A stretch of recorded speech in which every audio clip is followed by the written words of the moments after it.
In this week's video, we're taking a look at another airbrush. Here we have the Infinity CR Plus by Harder Steenbeck. We'll be going over the details about this airbrush, we'll be breaking it down very quickly, and we're going to be talking about the pros and cons. The Infinity is an airbrush designed for detail, so this one's equipped with a 0.15mm nozzle. Under the microscope, this nozzle has a very nice finish to it, and the needle has a high polish. And just like any other high-end airbrush, the needle sits perfectly within the nozzle. The Infinity CR Plus comes with a 2ml paint cup, which is removable and can be replaced with a variety of different sizes. Unlike the original Infinity, which had a nickel coating, the CR Plus has a high-quality chrome finish. Under the microscope, we can see that this is an excellent high-quality finish with very nice laser engraving for the text. I purchased this model about 8 years ago, and it's been a fantastic airbrush. Over the years, this airbrush held up great, although I did notice some chipping of the chrome right here underneath the paint cup. While this is no big deal to me, this is just something I wanted to point out. Back underneath the microscope, we can see that the machining on individual parts is nearly flawless. In my opinion, the attention to detail on the Infinity is about as good as it gets. So let's get into a quick breakdown of this airbrush. On the front of the Infinity, we have a 2-prong needle cap which fits nicely and just is held on by friction. This makes it super easy to protect your needle and take it off if you want to get closer for some detail. As I mentioned before, you're able to remove the color cup and replace it with different sizes, and inside there's a small Teflon seal to prevent any paint from leaking out. I only use a few drops of paint while I'm working, so I really like this small color cup that you can screw on.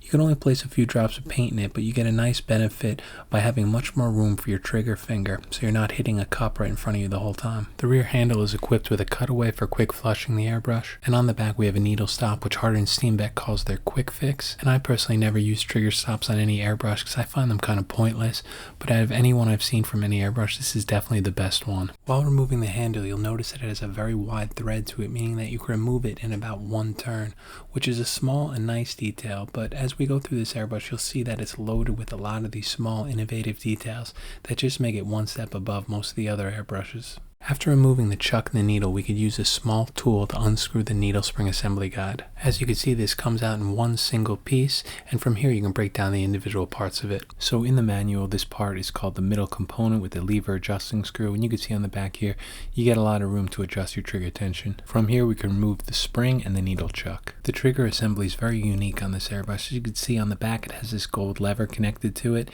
and underneath you have the small ball joint, which works for the double action, down for air and then back for paint. The nozzle is very easy to remove just with your hands, but sometimes it gets stuck with some paint, so I definitely recommend picking up a pair of these soft jaw pliers. I think anyone who has an airbrush should definitely have a pair of these, and I'll have a link for them down below. And once the airhead's removed, we have access to the nozzle. Similar to the Iwata Eclipse, this nozzle just kind of floats within the airhead, and I love this design to remove and clean the nozzle because you can do it so quickly. When you're airbrushing, you're always going to get some sort of clog or some dried paint within the nozzle, so excellent design. And within the body, we have the needle packing screw, which holds a PTFE seal in there, and that just prevents paint from leaking back into the body of the airbrush. I've used many airbrushes over the years, and out of all of them, I think that the Infinity has the best build quality. So with that out of the way, let's get into the spray characteristics of this airbrush. Just like my Iwata Eclipse review, I sprayed with the nozzle wide open at 3 inches away. Using the same measurements and verifying this in Photoshop, I was able to get a spray angle of 13.5 degrees. Of course, these numbers are just approximate, but as you can see here, this is the smallest spray angle out of any of the airbrushes I tested. Now, if you take any airbrush from a 0.5 all the way down to a 0.15mm needle nozzle combo,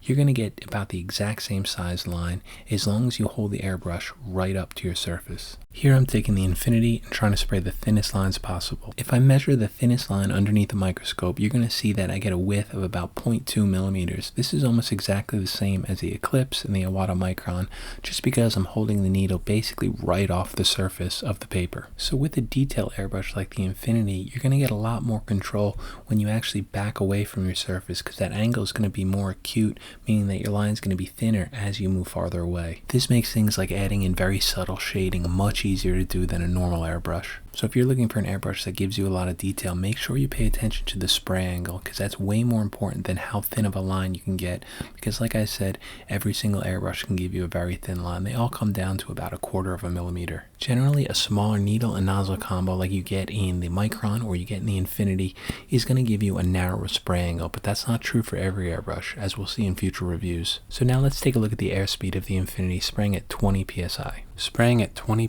psi at 3.5 inches away, we get an airspeed of 5.3 meters per second. For a detail airbrush like this is a pretty good number because it's lower than what you'd get from a normal airbrush like an Eclipse at 6 meters per second, but I would like to see that number lower at around 4, similar to the Micron. So if we take a look at the response rate, we'll see when we measure the trigger distance down to get air, we get a number that's just larger than 1 millimeter, which is very comfortable. If we measure the response rate of how far you have to pull back on the trigger to get paint, unfortunately this number's all over the place. This is without a doubt my biggest gripe about the Infinity. It seems to want to start spraying paint at different trigger distances every single time you pull it. And this is not an issue with paint or paint dilution because I've also tried this with food coloring, which has no pigment in it, and you get the exact same results. So unfortunately I can't give a definitive number, but it's somewhere from instant to about 3/4 of a millimeter back. To test if there's any air leaks, I'm placing some soapy water on the front of the airbrush, and as we can see, there's no leaks from the nozzle, so this is great. So now let's get into some paint tests, and of course this part's going to be subjective because I'm going to be talking about my opinions.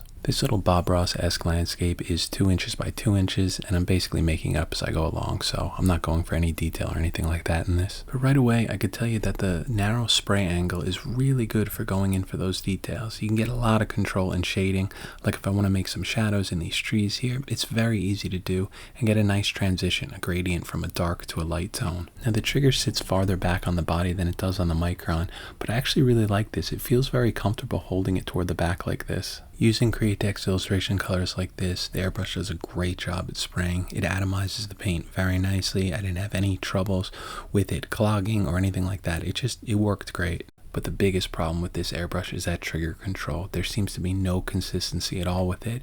If I pull back a tiny bit, sometimes I'll get paint, and then I'll go for another area and I'll try to pull back the same amount and no paint will come out. And then you might have to pull back farther, and that's going to cause it to spit sometimes. And it's just extremely frustrating because you never have the same distance of trigger pull to get the same amount of paint. Now I'm not implying this is a bad airbrush because it's not. It's an excellent airbrush. I absolutely love it.